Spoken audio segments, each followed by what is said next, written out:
یہ کہانی میری، آپ کی اور ہر اس آدمی کی کہانی ہے جو کہ زندگی کے دور میں پیچھے رہ گیا، پھر وہ اپنے ارد گرد موجود لوگوں کو دیکھ کر دل کے سکون سے محروم اور خواہشوں کے انبار میں دفن ہو جاتا ہے، مگر آخر میں اسے احساس ہوتا ہے کہ جو اس کے پاس ہے وہ کسی کے پاس نہیں، اور اللہ تو یہی ہے کہ آپ کے پاس دل کا اطمینان اور پیار کرنے والی فیملی ہو۔ اس فلم کی کہانی میں نے اپنی طرف سے تھوڑا سا بدلاؤ کر دیا ہے، تو امید ہے کہ اس فلم کو دیکھ کر آپ بھی اپنی زندگی میں خوش رہنا سیکھ لیں گے۔ تو فلم کی طرف چلتے ہیں، مگر اس سے پہلے ایک ریمائنڈر کہ اگر سٹوری اچھی لگے تو لائک اور سبسکرائب کرنا نہ بھولیے گا۔ فلم کی کہانی بریڈ سے شروع ہوتی ہے جو کہ ایک چھوٹی سی کمپنی چلاتا تھا، مگر ایک دن اس کے ملازم نے یہ کہہ کر اسے چھوڑ دیا کہ وہ کسی بڑی آرگنائزیشن میں جانا چاہتا ہے تاکہ اس کا فیوچر اچھا ہو سکے، اور اگر وہ بریڈ کے ساتھ رہا تو وہ بھی ہمیشہ اس کی طرح ناکام ہی رہے گا۔ یہ وہ پہلا پتھر تھا جو بریڈ کی پرسکون زندگی میں ہلچل مچا گیا۔ اسی وجہ سے بریڈ ساری رات سو نہ سکا اور اسے اپنے دوستوں کی ایک ری یونین یاد آئی، وہ دوست جو اس کے ساتھ تھے مگر اب وہ سب کامیاب زندگی گزار رہے تھے۔ جیسے کہ اس کا ایک دوست ہالی ووڈ کا ایک کامیاب ڈائریکٹر تھا، ایک دوسرا دوست ایک بڑی کمپنی کا CEO تھا، جبکہ ایک اور دوست گورنمنٹ میں تھا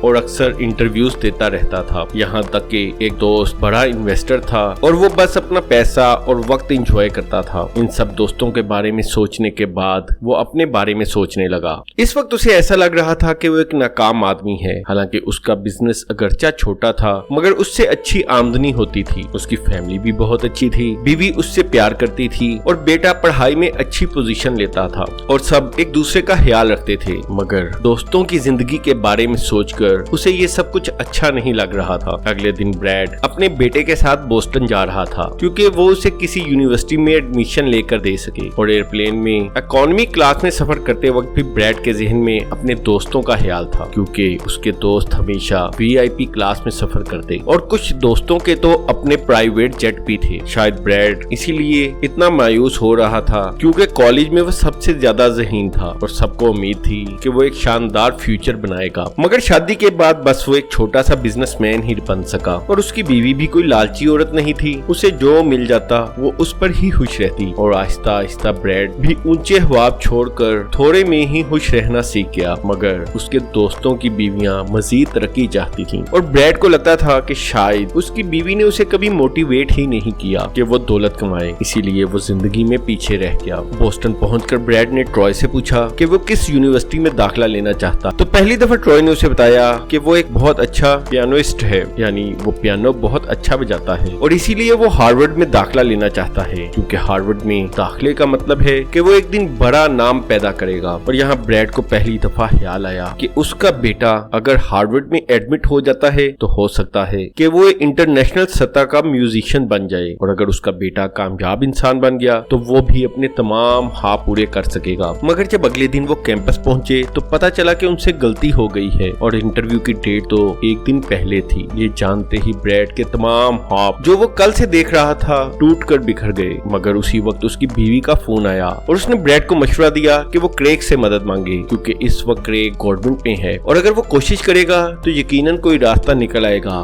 اور ٹرائے کا ایڈمیشن ہو جائے گا۔ لیکن بریڈ کو کریگ کا پتا تھا اور وہ یہ بھی جانتا تھا کہ وہ ایک مغرور انسان ہے اور وہ کسی کی بھی مدد نہیں کرتا۔ پہلے بھی بریڈ نے ایک دفعہ اس سے رابطے کی کوشش کی تھی مگر کریگ نے اس سے کبھی رابطہ نہیں کیا، مگر اب مسئلہ اس کے بیٹے کے مستقبل کا تھا، اس لیے اس نے ایک دوست سے کریگ کا نمبر لیا، مگر کریگ نے کال پک نہیں کی، اس لیے بریڈ نے اس کے میسنجر پر اپنا میسج چھوڑ دیا اور اتفاق سے اگلے ہی دن کریگ نے اسے فون کر لیا اور کریگ نے اسے بتایا کہ وہ بھی کل بوسٹن آ رہا ہے، اور ساتھ ہی اس نے بریڈ کو یقین دلایا کہ وہ لازمی اس کے بیٹے کے ایڈمیشن میں اس کی مدد کرے گا، اور اس نے کل رات کے کھانے پر بریڈ کو ایک ریسٹورینٹ میں دعوت بھی دے دی۔ اور تھوڑی ہی دیر بعد کریگ نے بریڈ کو بتایا کہ اس نے ٹرائے کے انٹرویو کے لیے یونیورسٹی سے کل کا وقت لے لیا ہے۔ یہ بات سن کر ٹرائے تو خوش ہوا مگر بریڈ کے وہ خواب جو کہ ٹوٹ گئے تھے ایک دفعہ پھر جڑ گئے۔ رات کو ٹرائے نے بریڈ کو اپنی ہائی اسکول کی دو دوستوں انینیا اور مایا سے ملوایا جو کہ دونوں بہت اچھی میوزیشین تھیں، اور یہاں وہ ایک چیریٹی کنسرٹ کرنے کے لیے آئی تھیں، اور بریڈ ان کی ذہانت اور جذبہ دیکھ کر بہت متاثر ہوا۔ کھانے کے بعد ٹرائے کل کے انٹرویو کی تیاری کے لیے چلا گیا اور بریڈ انینیا کے ساتھ بار میں چلا گیا۔ وہاں نشے میں اس نے انینیا کے سامنے اپنا دل کھول کر رکھ دیا کہ وہ اپنی زندگی میں بہت دکھی ہے اور اسے اپنے پیچھے رہ جانے کا دکھ ہے، مگر حیرت انگیز طور پر انینیا نے اسے تسلی دی اور